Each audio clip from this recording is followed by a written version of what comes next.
할렐루야. 여러분 그동안 평안하셨죠? 제가 병원에 좀 다니는 상황이라서 한두 번 방송을 못한 것 같아요. 오늘 이렇게 다시 만나서 여러분과 함께 은혜를 나눌 수 있어서 너무 감사합니다. 저는 이번 주 부활절에 정의 신앙에서 사랑의 신앙으로라는 제목으로 함께 은혜를 나눴습니다. 그 말씀을 요약해서 다시 한번 여러분과 함께 하려고 합니다. 예수님의 부활은 바로 기독교의 근본, 기초입니다. 그래서 고린도전서 15장 14절 이하를 찾아가 읽어보면 이 예수님의 부활이 없다면 우리의 믿음이 헛것입니다. 예수의 부활이 없다면 우리가 가짜를 믿고 사는 불쌍한 사람인 것입니다. 예수님의 부활이 없다면 우리는 하나님 앞에 거짓말쟁이가 되는 것입니다. 예수님의 부활이 없다면 우리는 여전히 죄 문제, 죄 가운데 있다는 것입니다. 이처럼 부활은 우리의 소망이고 우리의 믿음의 내용입니다.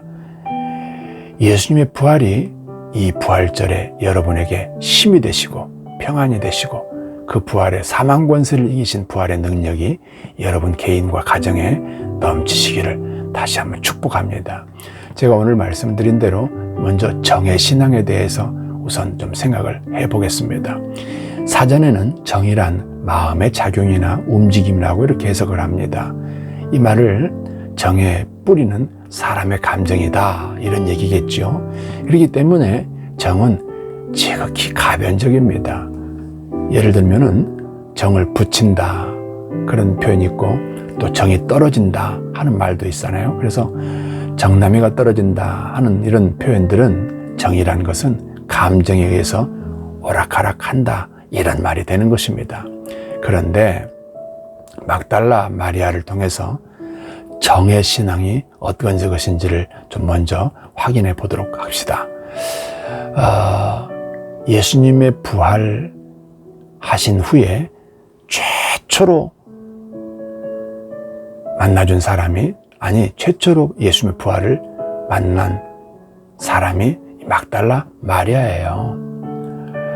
이 막달라 마리아는 사람의 성이 아닙니다. 예를 들면 김아무개, 이아무개 하는 이 성이 아니고 지역 이름입니다. 따라서 막달라 출신 마리아입니다.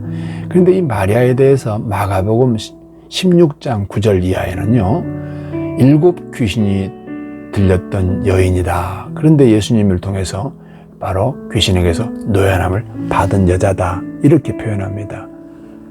이 예수님이 말씀하시는 막달라 마리아에 대한 표현에서 그 여자가 어떻게 살았는지를 알 수 있죠. 바로 7 귀신이 집에 당하던 그런 여자였어요. 그러다 보니 다중인격이 나타났겠죠. 그의 삶이 얼마나 고달팠겠습니까? 아무도 그의 곁에 가려고 하지 않았을 것입니다. 모두에게 외면당하는 그런 인생, 사람들에게 혐오의 대상이었던 그런 인생인 것이죠. 그런 여인이 예수님을 통해서 바로 귀신에게서 노연함을 받은 것이에요. 자신을 괴롭히던 악한 영들로부터 해방된 이 여자에게 그 기쁨이 얼마나 컸겠습니까? 그에게 예수님은 얼마나 감사한 존재였겠습니까? 그날 이후 이 마리아는 예수님과 더불어 살아갑니다. 예수님은 그 여자에게 부모가 되었고 친구이십니다. 그 여자 또한 예수님이 어디를 가시든 따라다닙니다. 그가 예수님이 하시는 걸 모든 걸 다 봅니다. 예수님이 잡히던 밤에도 제자들은 도망갔지만 그 순간에도 그 애는 그 곁에 있었습니다. 십자가에 돌아가시던 그 순간에도 무덤에 묻히셨던 그 밤에도 또 예수님이 부활했던 그 상황에서도 그 현장에 있었던 것입니다. 이 귀신이 들렸던 여자가 고침을 받고 나서 이렇게 주님 곁에서 주님과 함께하는 그런 삶을 사는데요. 바로 이 여인에 대해서 우리가 조금 생각해 볼 것은 이렇게 오매불망 주님만 따르고 있지만 이 여인의 신앙이 우리에게 오늘 도전이 돼야 됩니다. 뭐가요? 여기에 머물러 있으면 안 된다는 거예요. 정의 신앙에 머물러 있으면 안 된다는 말씀을 드리고 싶은 것입니다. 정이 나쁘다는 게 아닙니다. 정은 좋은 것이나 그 정에 머물러 멈춰 있는 것을 문제 삼는 것입니다. 우리는 반드시 이 정의 신앙에서 옮겨와야 돼요. 자, 우선 정의 신앙을 가진 이 마리아를 좀 보겠습니다. 요한복음 20장 3절을 여러분도 한번 읽어보세요. 예수님이 무덤에 묻힌 후에 무덤가를 여인들이 찾아갑니다. 마리아가 찾아가서 보니 무덤에 예수님이 없는 거예요. 돌은 옮겨졌고 예수님의 시신이 안 보이는 겁니다. 깜짝 놀란 여자가 제자들에게 달려가서 이 사실을 말해요. 예수님의 시신이 없어졌다. 누가 가져갔다는 겁니다. 그러니까 마리아의 의식 속에는 예수님이 죽은 상태에 있는 것입니다. 살아날 것에 대한 그런 의식이 없는 거예요. 시신으로 인식을 하고 있다는 말입니다. 그리고 이 얘기를 듣고 베드로 그리고 요한이 뛰어와서, 요한은 밖에서 허리를 구부려서 안을 쳐다보고 베드로는 들어가서 봤죠. 근데 이 여자의 말대로 시신이 없는 거예요. 그래서 8절을 보면요, 이렇게 말합니다. 들어가 보고 믿더라. 이 믿더라는 말은 무슨 말이냐 그러면 예수님의 부활을 믿는 것이 아니라 막달라 마리아가 했던 말이 사실이구나, 시신이 없어졌구나, 이거를 믿었다는 것입니다. 이것이 정의신앙입니다. 조금 더 지나가 보겠습니다. 9절을 보면 구약에 그가 죽은 자 가운데서 다시 살아나야 하신 말씀을 몰랐다는 것입니다. 구약성경에 예언된 말씀을 여인은 모르고 있다는 것입니다. 말씀에 무지하다는 것입니다. 예수님을 따르면서도 말입니다. 그러니까 제자들이나 이 여자도 막달라 마리아도 예수님의 시신이 없어진 것에 초점을 맞추고 있습니다. 이것이 정의신앙의 모습인 것입니다. 오늘 교회 안에도, 아니 여러분 중에 말이에요, 이 정의신앙이 지금 상당히 많습니다. 정의신앙은요, 사람의 감정에 멈춰있는 신앙을 말합니다. 여러분, 정의신앙은 어떤 것일까요? 여러분 살다가 여러분 예수님을 간증하는 분들 많이 보셨죠? 나는 예수님을 통해서 병이 고침받았습니다. 나는 예수님을 통해서 아들이 문제가 해결됐습니다. 나는 예수님을 통해서 물질적인 부여를 얻었습니다. 예수님을 통해서 나는 아들이 대학에 합격하고 좋은 직장에 취직하겠습니다. 또 뭐 등등 이렇게 자신의 삶에 예수님 등에 일어난 일들을 간증하는 분들 많이 보셨죠? 나쁜 거 아닙니다. 그러나 이것이 문제가 될 수 있는 것은 말씀에 기반한 고백이 아니에요. 자신의 삶에 일어난 감정에 기반한 고백들인 것입니다. 막달라 마리아가 구약에 살아나실 것이라고 하는 이 예언을 몰랐다는 것, 이것이 오늘 우리에게도 말씀에 기반하지 않은 신앙, 감정에 기반한 신앙이 바로 이런 모습인 것입니다. 그리고 막달라 마리아는 예수님의 시신이 안 보이니까 울었어요. 엉엉 울었어요. 통곡을 했다는 것입니다. 바로 이런 장면까지도 다 믿음이 아니라 바로 정에 묶여있는 신앙입니다. 그런데 10절 이후를 조금 읽어가다 보면 이제 변화가 일어납니다. 12절에 보면요, 신옷 입은 두 천사가 예수의 시체가 누웠던 곳에 하나는 머리편에 하나는 발편에 앉았다라는 것입니다. 천사를 본 것이죠. 그리고 천사들이 묻습니다. 여자여 어찌하여 우느냐? 이르되 사람들이 내 주님을 옮겨다가 어디다 뒀는지 모르겠습니다. 알고 있거든 가르쳐 주세요. 이렇게 말씀입니다. 이 말은 예수님을 시신으로만 찾고 있는 것입니다. 14절에 보니까 이 천사와 대화하다가 뒤를 돌이켜 보니까 거기 예수님이 서 계셨어요. 근데 예수님인 줄을 못 알아보는 거예요. 누가 서 있다 정도입니다. 그래서 이렇게 물어요. 예수님이 묻습니다. 먼저 여자여 누구를 찾느냐? 왜 우느냐? 이렇게 물으니까 그 사람이 동산직인 줄 알고 혹시 당신이 내 주님을 시신을 옮겼거든 알려주세요. 또는 누가 옮겨갔는지 봤거든 알려주세요. 내가 가져가겠습니다.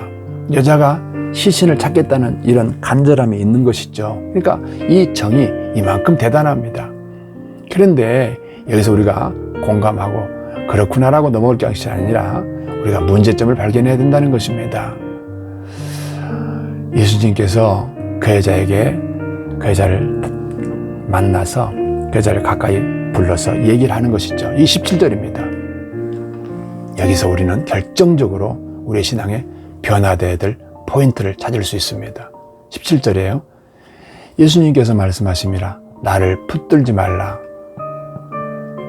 나를 붙들지 말라. 여기서 붙들지 말라는 말씀 잘 들어보세요. 이 말씀은 바로 어떤 더 이상 물리적으로 나를 터치하지 말라 그런 뜻이 아닙니다. 나를 더 이상 사람의 감정으로 네 감정으로 나를 따르지 말라 그 말입니다. 나는 구약에 예언된 대로 와서 예언된 대로 죽어 예언된 대로 살아났다는 것입니다. 나는 메시아라는 것입니다. 그러나 네가 너에게 일어난 일로 인해서 정으로 감정으로 나를 따르면 너한테 구원의 효력이 없다는 말씀인 것입니다. 나를 더 이상 만지지 말라는 말은 바로 이런 것입니다. 우리가 그러고 있지 않습니까? 우리에게 일어난 변화들 그것 하나님 은혜지요. 그러나 말씀에 기반하지 않은 감정은 가변적인 것입니다. 언제든지 주를 배신할 수 있습니다. 상황이 바뀌면 이게 문제라는 말입니다. 여러분 예수님을 붙들지 말라는 여기서 이 말씀에서 여러분 신앙을 점검할 수 있기를 바랍니다. 더 이상 예수님을 사람의 정으로 접근하지 마세요. 이렇게 되면 자칫하면 샤머니즘이 됩니다. 종교가 될 수 있습니다. 이제 그러면 뭘 해야 될까요? 이 여인에게 예수님께서 사명을 맡깁니다. 가서 제자들에게 내가 부활했다는 사실을 전하라는 것입니다. 부활했다고. 그래서 제자들에게 찾아갑니다. 하고 가서 말을 하기를 18절입니다. 내가 주를 보았다. 무슨 말이에요? 부활하신 주님을 보았다는 얘기예요. 이걸 전달합니다. 예수님이 부활했다는 사실을 전달하는 이 과정에서 우리는 부활하신 주님을 만난 부활의 신앙을 가진 사람, 다시 말하면 정의 신앙에서 사랑의 신앙으로 옮겨온 자의 변화를 뚜렷하게 찾아낼 수 있습니다. 예수님의 부활을 경험했다는 말은 부활의 예수를 믿는다는 말은 바로 그의 삶의 변화가 어떻게 일어나야 되죠? 증인의 삶으로 일어나야 된다는 것입니다. 변화돼야 된다는 것입니다. 부활의 주님을 만나면 신앙은 본질적으로 변화됩니다. 어떻게 해요? 정의 신앙에서 사랑의 신앙으로, 즉 선교적 사명을 부여받게 된다는 것입니다. 예수님의 부활을 만난 사람이 어떻게 그 부활을 말해주지 않겠습니까? 우리가 선교적 사명, 즉 내 주위에 예수님의 부활을 증거하지 아니하는 전도자의 삶을 살지 않는 것은 용기가 없어서도 아닙니다. 성격 탓도 아닙니다. 교회를 이제 다닌 지가 얼마 안 됐기 때문도 아닙니다. 뭐예요? 정의 신앙에서 사랑의 신앙으로 옮겨오질 않은 것입니다. 그래서 선교적 사명을 감당하지 못하고 있는 것입니다. 어떻습니까, 여러분? 여러분의 삶에서 예수님을 전하는 일이 어렵습니까? 두렵습니까? 부담스럽습니까? 이거 인정해 줄 수가 없습니다. 이런 모습은 안 되는 거예요. 어떻게 부활하신 예수님을 만났다면 그 주님을 전달하지 않을 수 있겠냐는 것입니다. 이거 여러분 이번 한 주간 동안 깊이 묵상해 보시기 바랍니다. 근데 하나 더 여기서 꼭 짚어야 될 게 있습니다.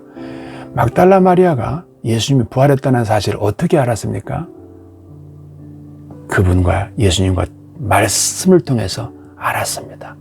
말씀을 통해서. 그리고 말씀을 통해서 예수님의 부활을 확인했습니다. 여기 이 장면뿐만 아니라 누가복음에도 예수님의 제자들이 엠마오로 다시 고향으로 돌아가다가 거기서 예수님을 만나죠. 근데 예수님을 부활했다는 예수님을 어떻게 확인해요? 바로 예수님과 말씀을 통해서, 예수님이 그들을 앉혀놓고서 말씀을 통해서 다시 알려줄 때, 바로 이 말씀을 들을 때 예수님이 부활을 확인했습니다. 오늘 희미한 신앙, 아직도 정례에 묶여있는 신앙이 변화될 수 있는 길이 있습니다. 말씀을 들으십시오. 말씀을 가까이 하십시오. 성경을 펼치세요. 소만TV에 귀를 기울이시면 여러분, 그분이 살아계신 것을 만나게 됩니다. 그래서 선교적 사명을 감당하는 바로 정예신앙에서 말씀에 기반한 사랑의 신앙으로 옮겨올 수가 있게 되는 것입니다. 한 주간 동안 증인의 삶으로 복음을 전하고 교회를 세우는 일이 여러분의 일이 되시기를 예수님으로 축복합니다. 감사합니다.